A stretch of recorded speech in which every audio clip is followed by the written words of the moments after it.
السلام عليكم ورحمة الله وبركاته. مرحبا بكم في قناة هوات نت مع وصفة جديدة وفيديو جديد. اليوم إن شاء الله بحول الله غادي نحضر معاكم رغيفات تيجيو معسلين مقرمشين ساهلين في التحضير. ندوزو المقادير وطريقة التحضير.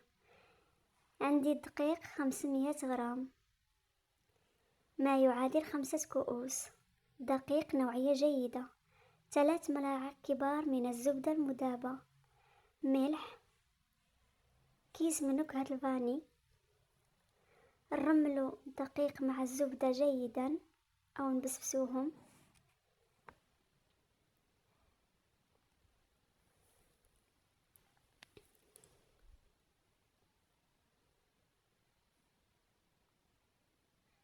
بعد ما رملت الدقيق والزبدة نضيف الحليب الدافئ، نخلط المكونات جيدا حتى نحصلو على عجين رطب.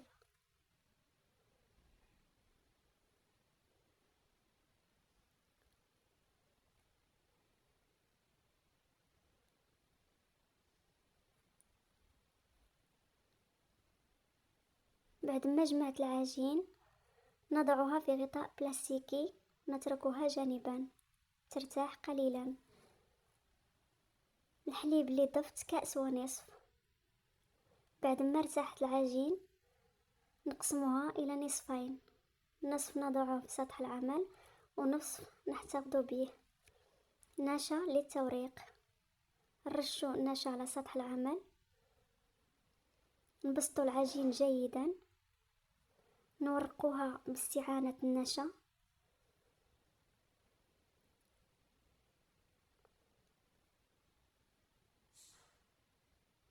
نطلقوها على شكل مستطيل.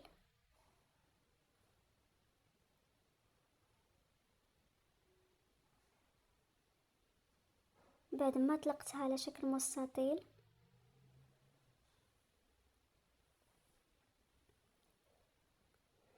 غادي نلفها على هذا الشكل.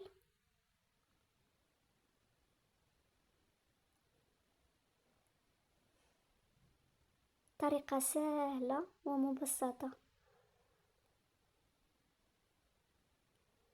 بعد ما لفيتها غادي نوضع قطرة من الماء باش ما تحلش في القلي.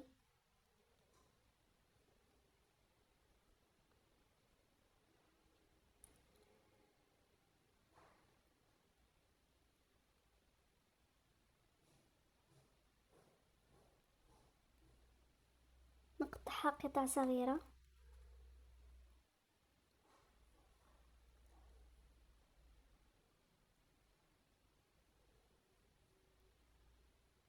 انا قطعتها صغيرة، نتوما بغيتوها كبيرة لكم اختيار.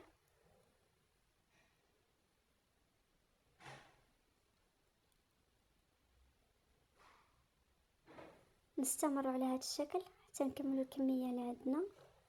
نضغطوا بالاصبع ديالنا حتى يخرجوا لنا الجوانب، نضغطوا مزيان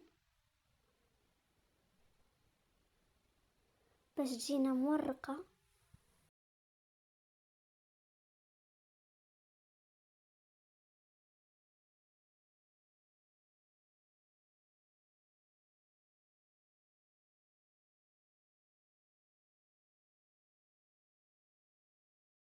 بعد ما كملت الكمية اللي عندي نضع مقلاة فوق النار ونوضع كمية جيدة من الزيت.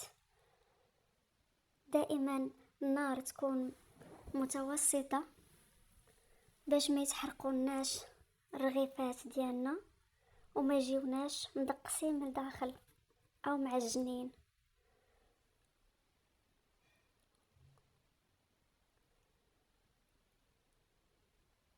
تيوجدوا وقت وجيز، تيتحضروا بسهولة، المكونات ديالهم بسيطة. بعد ما خداو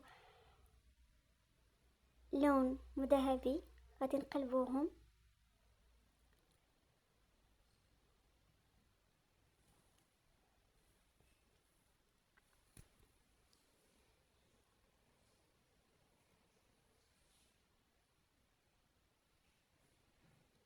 تيجيو رائعين تنزلوهم على مائدة الإفطار يوم العيد إن شاء الله. الله يدخلوا عليكم بالصحيحة والهنا وباش تتمناو.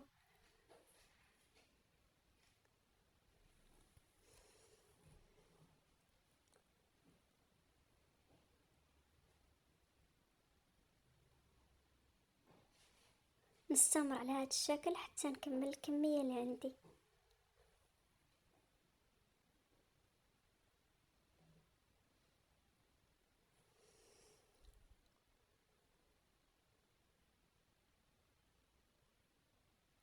بعد ما كملنا القليل ديال الرغيفات غادي نضيف لهم العسل، وما غاديش نخليهم بالعسل مدة طويلة، مجرد ندير لهم العسل نهزهم باش ما ياخدوش كمية العسل كتيرة. نزينوهم كاوكاو إفيلي او اللوز كيف إفيلي. الزين تبقى اختياري، اللي موجود يمكننا نزينو بيه زجلان، كاوكاو، كونكاسي، اللي متوفر عندكم.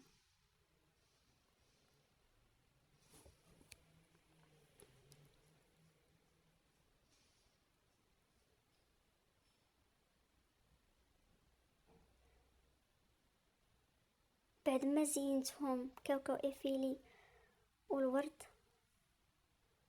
تيجي المنظر ديالهم رائع، شهوة منهم مقرمشين، المذاق ديالهم يا سلام.